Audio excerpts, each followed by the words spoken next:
Kali is a manifestation of some extremity. When everything went wrong, then goddess turns Kali. Now what is going wrong in her reign? If everything is going wrong and hence she is being Kali, who's responsible for that? Yeah, fair question. Now, Saira Shahli. Now, well, let's talk about all of these are metaphors, because this is all there in Bengal culture, and it has to come from the grassroots where it is.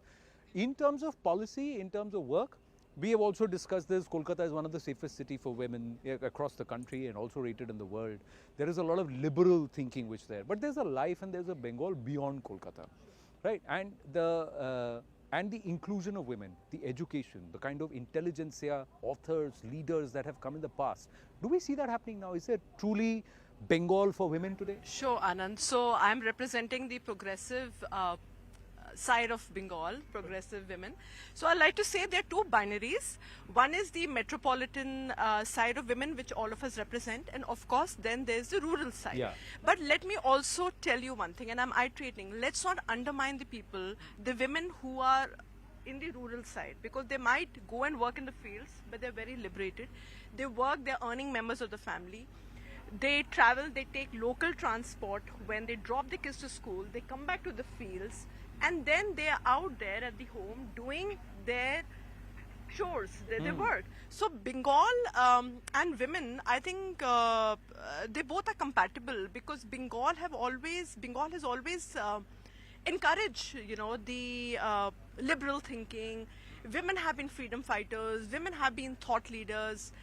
They have pioneered this whole Renaissance movement in Bengal, and that's the reason why so many girls actually started going to school. And it started from Kolkata, and then the rest of the states followed suit, because the girl education was all harped here, if you travel back in time. So Bengal is proud that, we have a fiery chief minister. She's the only woman chief minister.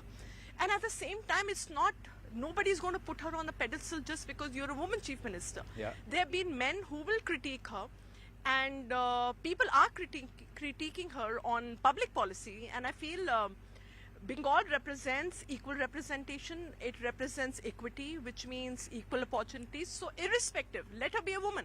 But the point is, people here are going to see whether your policies ultimately failed or they work for the aspirational youth as well as the women of Bengal. And I think that is where women vote is going to count. Women are going to look at the opportunities. They're going to look at safety parameters. They're going to look at growth. They'll be looking at various parameters, safety and security. I mean, if you look at the other states, it's appalling. We can't even compare it to Bengal.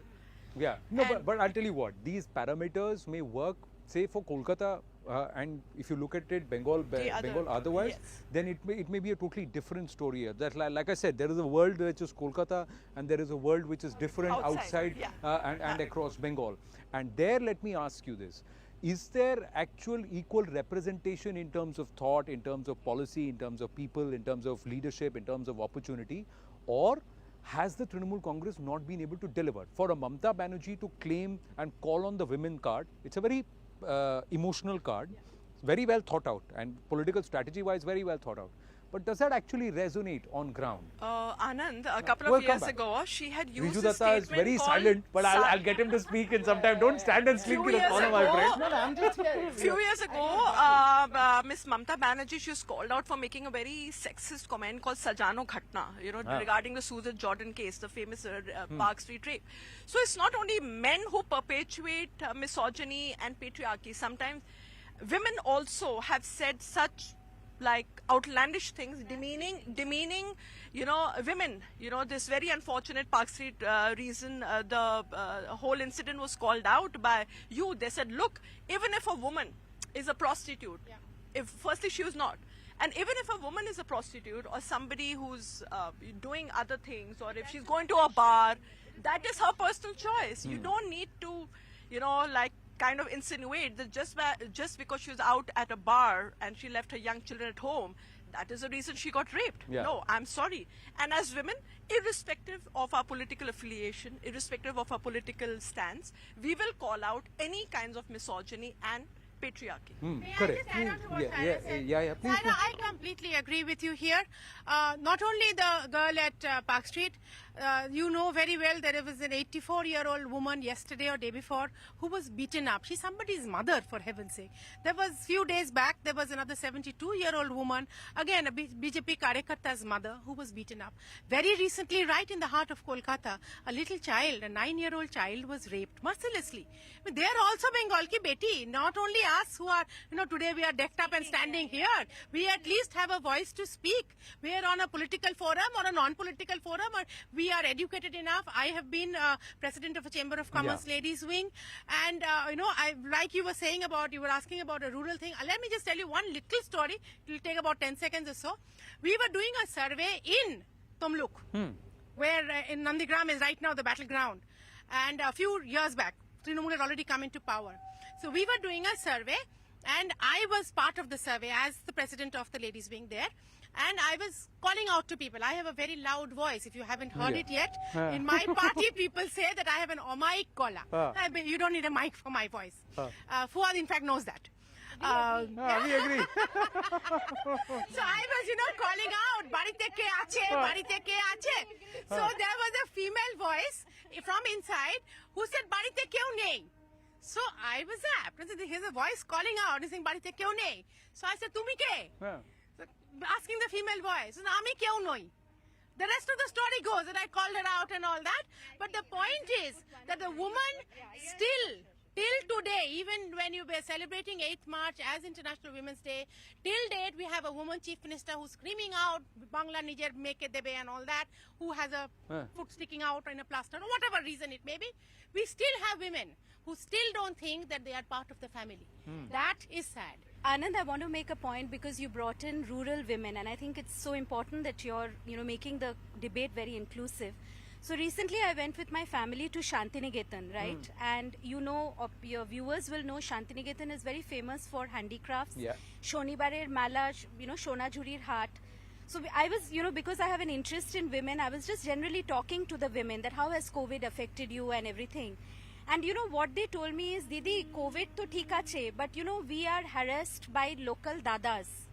They want a hafta, they want a cut. How much are these women earning, Anand? They sell earrings which are priced at rupees 10. So I said, who are these dadas? Are they supposed to take this cut from you? They said, no, they are not. But what is happening is, these dadas, they tell us that, it is all about financial empowerment. Gramer mein there, we are giving cycle, Didi is doing this, Didi. It is always a tug of war, and we are a bait. See, Gramer mein, they are not fools, Anand. They might not be as, well groomed or articulate like us, as Sarah is saying. We are modern, metropolitan bred women. But they are not fools, and they are saying, I asked them, who will you vote for? Direct question. Will you vote for Didi or will you swing the Modi way? Because Modi is very big amongst women as well. So they said, see, we want safety. We walk miles in the village in the dark. We don't want dadas following us on cycle. When we come here, we are selling good, we are selling ghee, we are selling, katha shari. Why should we give them a cut? We are paying for a little stall. So, what I'm trying to say is, as I told you, I'm not a political person on your debate. You have a lot of political heavyweights today. What I'm trying to say is, whichever party is in power, it is the implementation of the manifesto that is done by the cadres. And most of the time, the exploitation, the humiliation, the misogyny, because there is no gender sensitization. There is nothing. So the cadres are still going to harass women. They are still going to, Maro city sitting on the rock. These things will happen. That is what I'm frightened of. Give me a new Bengal where political parties invest in gender sensitization of their leaders and their cadres. Wait a minute. It's a very sensational moment. I'll just contribute only one because I also work as an analyst. So I keep data. If you want, I can give you last October. In West Bengal, 6 girls and women were raped. Women's safety is a question in Bengal. It's and if you look at data, then in women trafficking, West Bengal is number 1 in India. And in acid attack, It is number 1. So apparently West Bengal is a very peaceful state, but it's basically a crime-infested state. I tell you, Anand, it's a 2200 long border. All sorts of crime, and women are very, very vulnerable. And what Shrimo is saying, I absolutely agree. You know why it is happening? Why the dadas are overacting? Because Mamta Didi is